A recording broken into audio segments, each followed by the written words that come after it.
boy, do I have a question for you. And it's really a shocking question because once you understand this question, you'll wonder how come nobody's asking this question? Not even doctors have asked this question. You know, often we seek answers, but it's amazing that sometimes questions can tell us more than answers ever will. Welcome back, everyone. I'm Mitch, and this is the Final Exodus, and today we're going to have some fun. I am going to enjoy just walking through this with you guys, and I think you're going to really enjoy it too. This should really blow you away when you understand it. I know I say that a lot, but this is amazing. If you don't get a light bulb moment from this time with us together today, you should watch this again and again and again and pray until the lights go on. Let's get started.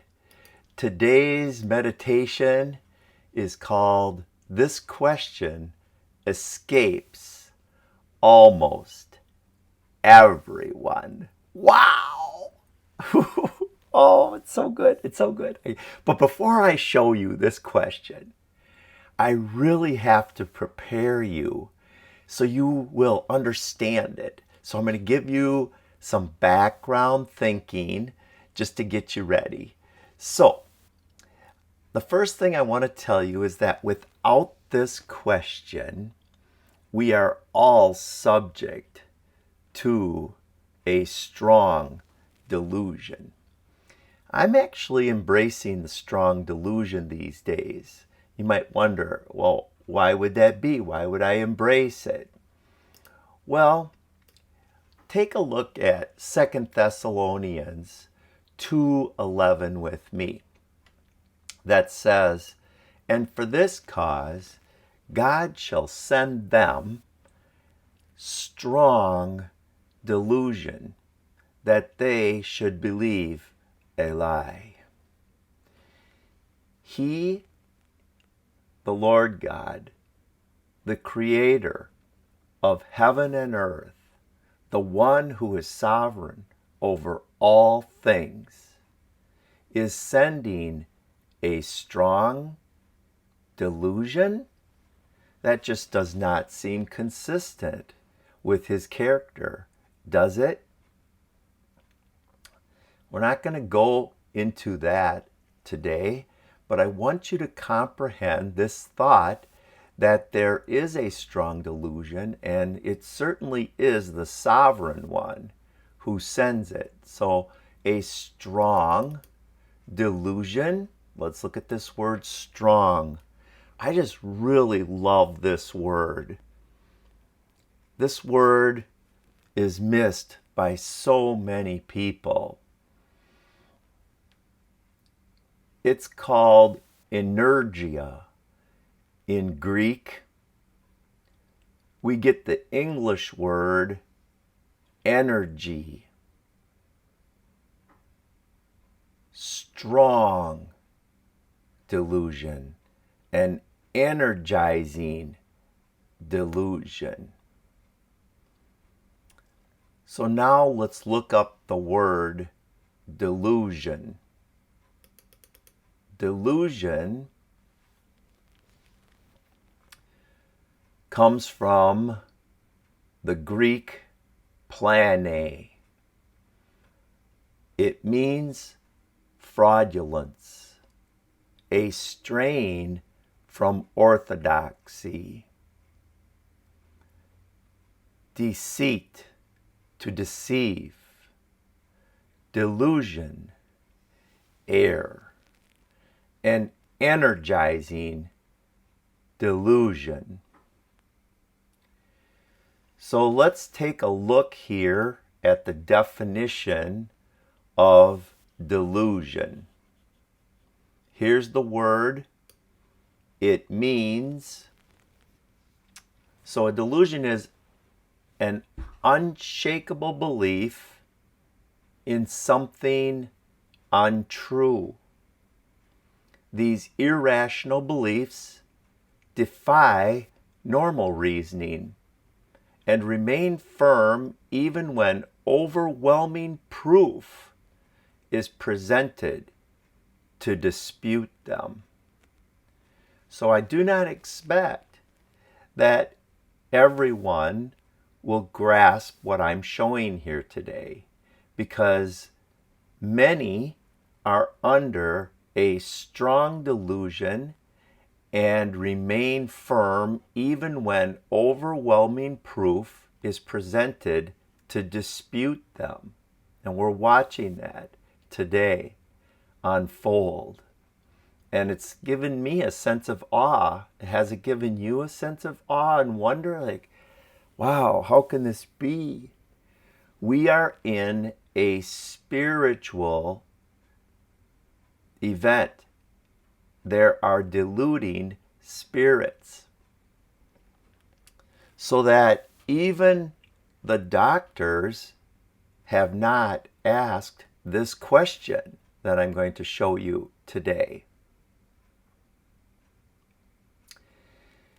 So how could it be that this question that I'm going to show you eludes us?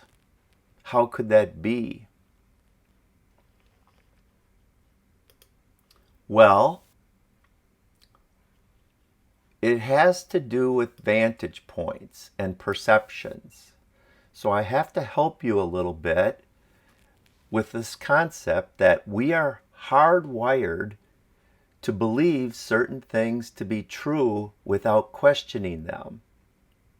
And that's a good thing. We're hardwired. So that when we see certain things, we don't really question them. We just assume that that's true. An illusion can become a delusion, and assumptions can be dangerous. So when we look at the world through normal eyes rather than God's eyes, we hold certain things to be true and don't really question them. We're hardwired. So I'm giving you examples of things that you just might believe at face value, but you know these are illusions. But imagine if there was a global health crisis. So I'm giving you an example of how a delusion works. Imagine if there was a global health crisis. We assume then that the facts concerning this health crisis would come from the health sector. That would just be a natural assumption. And we assume that the reporting of the health facts from the health sector would come from independent, truth-seeking journalism. We would never guess in our wildest dreams that the facts from the health center or from the health sector would be bypassed. We would never imagine that the journalists would be all owned by conglomerates that would control the information that was put out, and that independent journalism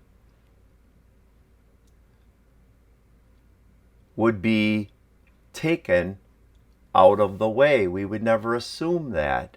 That's just not how it works. We just never would guess that the facts given to us would be generated by kings and kingdoms that would bypass this whole health sector industry and just go, that the politicians would go straight to the journalism or to the media to report these things. We just would never guess that. We would never guess that, would we? So here's the question that you've been waiting for. What test is available to us clinicians so that we could do these tests in the clinic to discern if our patients have a variant?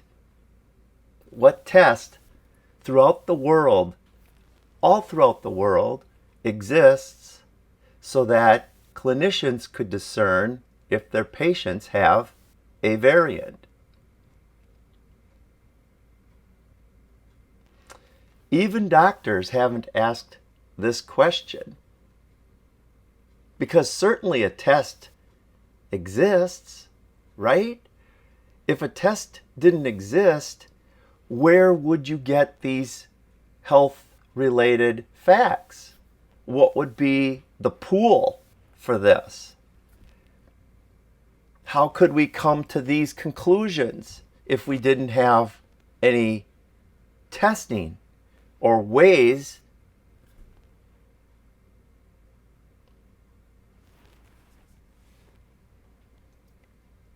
Is this hitting you? Give me a thumbs up. It's a good question, don't you think? Call your labs, call your doctors. Talk to your friends and family. Talk to your nurse friends. Talk to your doctor friends. And ask them what tests they're using. Call the hospital and ask them, what tests? Call Mayo and ask them what tests they're running to discern. So, in closing this short little video, vantage point matters, because things appear a certain way from the right vantage point, but when you shift the vantage point, you can see that it's all an illusion.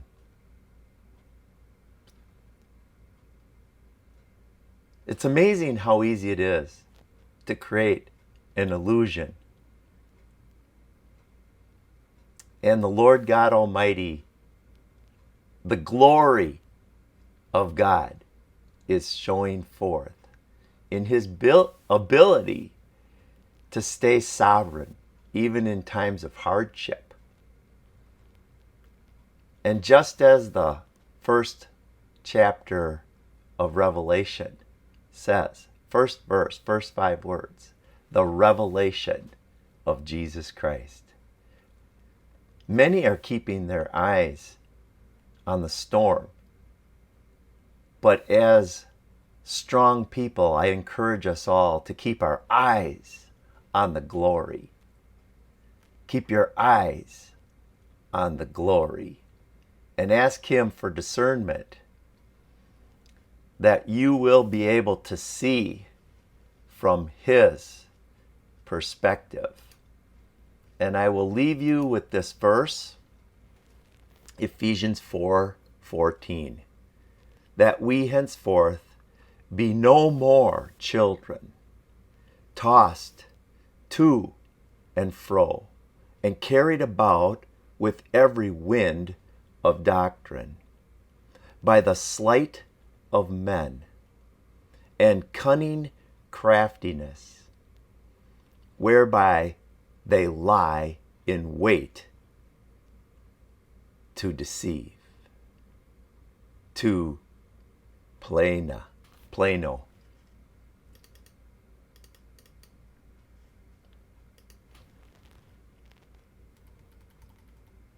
There's that word, guys.